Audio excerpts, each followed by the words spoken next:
असुर गुरु शुक्राचार्य एक ऐसे असुर को लेकर आते हैं जो किसी के भी मस्तिष्क पे हाथ रख दे तो उसको गुलाम बना देता है। इसका नाम है मदन। मदन जैसे ही स्वार्थ के सर पे हाथ रखता है, स्वार्थ मदन का गुलाम बन जाता है और मदन के पाँव में गिर जाता है। यह देख के असुर माता बहुत ज्यादा खुश होती है, कहती है कि अति उत्तम मदन, तुम अत्यंत शक्तिशाली हो, तुम तो बिना युद्ध करे ही सामने वाले को पराजित कर सकते हो। असुर माता दिति देवी पार्वती को पुकारते हुए कहते हैं कि अब देखना देवी पार्वती, यह मदन किस तरीके से तुम्हारी 12 ज्योतिर्लिंगों की यात्रा को रोकता है। अगले ही पल हम देखते हैं कि देवी पार्वती वैद्यनाथ ज्योतिर्लिंग तक पहुंच जाती है, लेकिन वहां पर कुछ ऐसा होता है जो जानकर आप हैरान हो जाओगे। देवी पार्वती जैसे ही जल भर रही होती है, उसी वक्त सारा ही जल देवी पार्वती से दूर होने लगता है। मानो स्वयं महादेव ही नहीं चाहते कि देवी पार्वती यहाँ से जल भरे। आखिर ऐसा क्यों? क्या महादेव यह चाहते हैं कि देवी पार्वती अपनी 12 ज्योतिर्लिंगों की यात्रा को पूर्ण ना करे और यहीं पर ही साथ छोड़ दे, या फिर कहानी कुछ और है? यही हम जानेंगे आज के एपिसोड में। तो बिना किसी वक्त गवाए चलिए शिव शक्ति के लेटेस्ट एपिसोड का रिकैप टेलीविजन से भी पहले शुरू करते हैं। एपिसोड की स्टार्टिंग में हम देखते हैं कि महादेव को एहसास हो जाता है कि जिस तरीके से उन्होंने देवी पार्वती का साथ छोड़ा था अपने आप को 12 ज्योतिर्लिंगों में वितरक करने के लिए, और देवी पार्वती के 1000 बार मना करने के बाद भी महादेव नहीं रुके,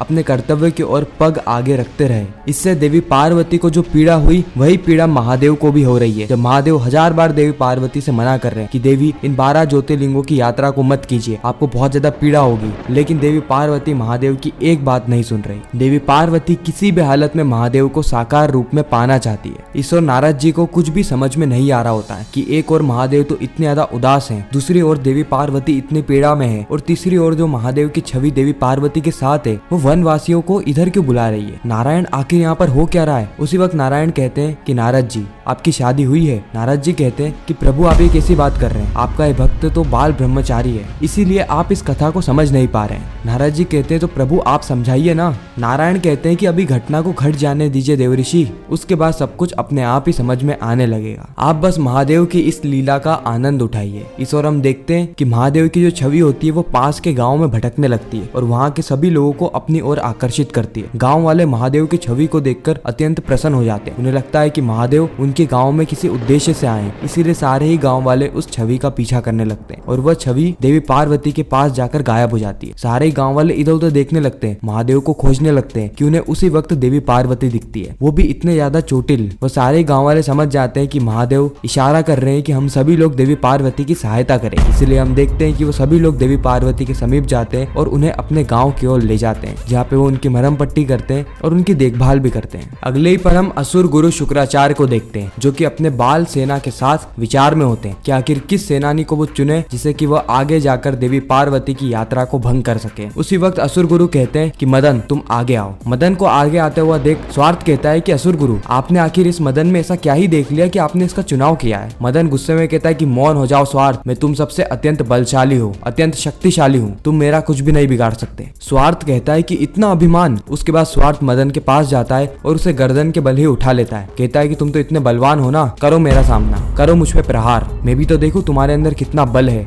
असुर गुरु शुक्राचार्य कहते हैं कि मदन मैंने तुम्हारा चयन तो कर दिया है, अब तुम्हारी बारी है कि तुम ये साबित कर सको कि मेरा चयन गलत नहीं है, मैंने तुम्हारी शक्तियों को कम नहीं आंका है। शिव शक्ति को हराने के लिए तुम्हारे अंदर वह योग्यता है या नहीं, मुझे यह देखना है। मदन अपने हाथों से स्वार्थ के सर पे हाथ रखता है, जिसके बाद स्वार्थ मदन का गुलाम बन जाता है। मदन कहता है कि स्वार्थ आज से तुम मेरे गुलाम हो, इसीलिए तुम मेरे पाँव में गिर जाओ, और स्वार्थ मदन के पाँव में गिर जाता है और यह भी कहने लगता है कि मदन आज से तुम मेरे मालिक हो। यह देख के असुर माता दिति अत्यंत प्रसन्न हो जाती है, कहती है गुरुदेव यह तो बहुत शक्तिशाली है, ये बिना लड़े ही युद्ध को समाप्त कर सकता है। आपका चयन कभी गलत नहीं होता गुरुदेव, इसका सामर्थ्य तो बहुत ही ऊंचा है। ये देवी पार्वती को अगले ज्योतिर्लिंग पहुंचने ही नहीं देगा और पूरी यात्रा को भंग कर देगा। देवी पार्वती तैयार हो जाओ, मदन आ रहा है। शुक्राचार्य कहते हैं कि मदन हमने तुम्हारी शक्तियां देख ली है, अब वक्त आ गया है कि तुम स्वार्थ को वापस से पहले जैसा कर दो। और फिर मदन स्वार्थ को वापस से पहले जैसा कर देता है और स्वार्थ को भी मदन की शक्तियों पर विश्वास हो जाता है। यह मदन अत्यंत शक्तिशाली है। गाँव वासी देवी पार्वती के लिए औषधि बनाते हैं, देवी पार्वती की सहायता करते हैं, देवी पार्वती को भोजन देते हैं ताकि उनकी यात्रा में उन्हें कोई भी तकलीफ ना हो, और जो भी तकलीफ उन्होंने अभी तक झेली है आगे जाके उन्हें वही तकलीफ वापस से ना झेलनी पड़े। यह देख के नारायण अत्यंत प्रसन्न हो जाते हैं, कहते हैं कि देखो इन गाँव वालों को, ये निस्वार्थ भाव से कितनी सेवा कर रहे हैं। ऐसी सेवा करने वालों को फल अवश्य मिलता है, चाहे लेट ही क्यों ना मिले। वो कहते हैं ना सबर का फल अत्यंत मीठा होता है। हमें हमारे जीवन में निस्वार्थ भाव से सेवा करनी चाहिए, बिल्कुल इन गाँव वालों की तरह।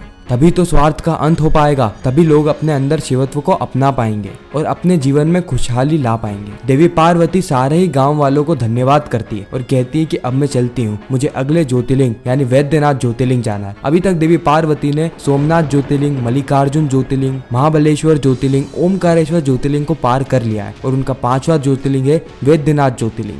देवी पार्वती सारे ही गांव वालों की जो पीड़ा है उनको हर लेती है और कहती है कि मैं इन गांव वालों के साथ साथ पूरे ही संसार को यह वरदान देती हूँ कि कोई भी अगर निस्वार्थ भाव से सेवा करेगा, श्रद्धालुओं की पीड़ा को हरेगा, उनकी सहायता करेगा, उनकी पीड़ा स्वयं शिव शक्ति हरेंगे। सारे ही गांव वाले अत्यंत प्रसन्न हो जाते हैं। इधर हम मदन को देखते हैं जो कि बाकी सारे ही शिष्यों को भी अपने वश में कर लेता है, यानी अपना गुलाम बना लेता है। मदन कहता है कि संसार में कोई भी ऐसा नहीं है जो कि मेरे इस प्रभाव से बच सके, मैं सभी को अपना गुलाम बना सकता हूँ, मेरे अंदर इतनी शक्तियां। असुर गुरु कहते हैं कि अद्भुत, लेकिन अब तुम्हारी शक्तियों को सही जगह लगाने का समय आ गया है। देवी पार्वती अपने अगले ज्योतिर्लिंग वैद्यनाथ ज्योतिर्लिंग जा रही है, तो तुम्हारा कार्य यह है कि तुम्हें देवी पार्वती को अगले ज्योतिर्लिंग जाने से रोकना है, देवी पार्वती की इस यात्रा को भंग करना है। जाओ मदन, विजय भव। मदन कहता है धन्यवाद असुर गुरु। फिर मदन देवी पार्वती को कहता है कि देवी पार्वती, मैं आ रहा हूँ तुम्हारी अगली यात्रा को खंडित करने के लिए और मुझसे तुम्हें कोई भी नहीं बचा सकता। अगले ही पल हम देवी पार्वती को देखते हैं जो कि महादेव की छवि के साथ वैद्यनाथ ज्योतिर्लिंग की ओर निकल पड़ती है।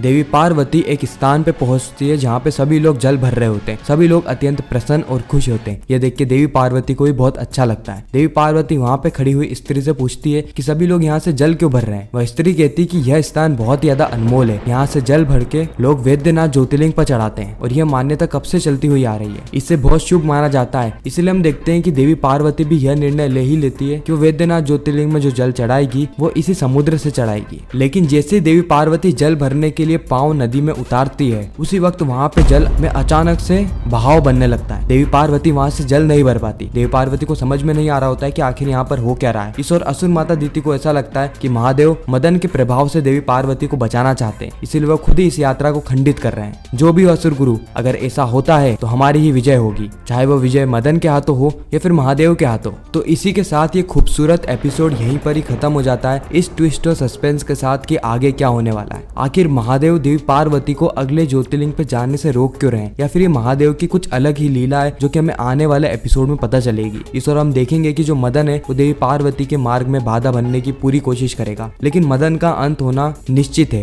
लेकिन मदन का अंत आखिर होगा कैसे? जैसा कि हम जानते हैं कि मदन अपने हाथों से किसी के भी सर पे हाथ फेरता है तो उसे अपना गुलाम बना लेता है, लेकिन क्या होगा अगर उसके हाथ ही ना हो तो, यानी अगर उसके हाथ को काट दिया जाए तो मदन का वहीं पर ही अंत हो जाएगा। और बिल्कुल ऐसा ही होने वाला है, मदन के दोनों ही हाथों को काट दिए जाएंगे। लेकिन आखिर कौन काटेगा? क्या वो देवी पार्वती काटेगी या फिर महादेव अपने अलग रूप में आके मदन के हाथों को काट देंगे? ये सारी चीज हमें पता चलेगी शिव शक्ति के आने वाले एपिसोड में। बाकी आपको यह रिकेप कैसा लगा कमेंट सेक्शन में जरूर बताना, और इंडियन टेलीविजन के आप कौन कौन से शोज का रिकेप देखना चाहते हो वह भी कमेंट करना। मैं मिलता हूँ आप सभी से किसी नेक्स्ट इंटरेस्टिंग वीडियो में, जब तक के लिए गुड बाय।